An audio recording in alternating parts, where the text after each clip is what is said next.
ہمارے نبی نے فرمایا صلی اللہ علیہ وسلم، جو شخص عرفہ کا روزہ رکھتا ہے، اور عرفہ 9 ذی الحجہ ہے، اگلے دن یوم النحر ہے، عید کا دن ہے، عید الاضحیٰ، جو عرفہ کا روزہ رکھتا ہے تو اللہ تعالیٰ اس کے پچھلے 1 سال کے گناہ معاف کر دیتے ہیں اور اگلے 1 سال کے گناہ معاف کر دیتے ہیں۔ تو یہ اس کا ورچو ہے، روزہ رکھیں اور اللہ تعالیٰ سے دعائیں مانگیں۔ ہمارے نبی نے فرمایا صلی اللہ علیہ وسلم، خیر الدعاء دعائی عرفہ، کہ بہترین دعا عرفہ کی دعا ہے۔ اور پھر آپ نے فرمایا علیہ السلام کہ اللہ تعالیٰ جہنم کی آگ سے جتنے لوگوں کو آزاد کرتے ہیں عرفہ کے دن، وہ کسی اور دن نہیں کرتے۔ تو اس یور اپرچونٹی کہ اگر اس دن آپ روزے سے ہیں پلس آپ دعا کر رہے ہیں، تو اس سے یہ ایکسپیکٹ کیا جا سکتا ہے کہ اللہ تعالیٰ ہمیں بھی جہنم کی آگ سے آزاد کرے۔ اور دعا کون سی کرنی ہے، اس کے بارے میں ہمارے نبی نے ہمیں فرمایا صلی اللہ علیہ وسلم کہ عرفہ کے دن جو تمام انبیاء دعا کیا کرتے تھے، یعنی یہ تمام انبیاء کی سنت ہے، وہ دعا نوٹ کر لیں۔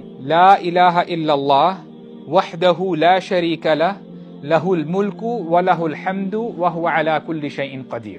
ہمارے نبی نے فرمایا صلی اللہ علیہ وسلم، جو شخص عرفہ کا روزہ رکھتا ہے، اور عرفہ 9 ذی الحجہ ہے، اگلے دن یوم النحر ہے، عید کا دن ہے، عید الاضحیٰ، جو عرفہ کا روزہ رکھتا ہے تو اللہ تعالیٰ اس کے پچھلے 1 سال کے گناہ معاف کر دیتے ہیں اور اگلے 1 سال کے گناہ معاف کر دیتے ہیں۔ تو یہ اس کا ورچو ہے، روزہ رکھیں اور اللہ تعالیٰ سے دعائیں مانگیں۔ ہمارے نبی نے فرمایا صلی اللہ علیہ وسلم، خیر الدعاء دعائی عرفہ، کہ بہترین دعا عرفہ کی دعا ہے۔ اور پھر آپ نے فرمایا علیہ السلام کہ اللہ تعالیٰ جہنم کی آگ سے جتنے لوگوں کو آزاد کرتے ہیں عرفہ کے دن، وہ کسی اور دن نہیں کرتے۔ تو اس یور اپرچونٹی کہ اگر اس دن آپ روزے سے ہیں پلس آپ دعا کر رہے ہیں، تو اس سے یہ ایکسپیکٹ کیا جا سکتا ہے کہ اللہ تعالیٰ ہمیں بھی جہنم کی آگ سے آزاد کرے۔ اور دعا کون سی کرنی ہے، اس کے بارے میں ہمارے نبی نے ہمیں فرمایا صلی اللہ علیہ وسلم کہ عرفہ کے دن جو تمام انبیاء دعا کیا کرتے تھے، یعنی یہ تمام انبیاء کی سنت ہے، وہ دعا نوٹ کر لیں۔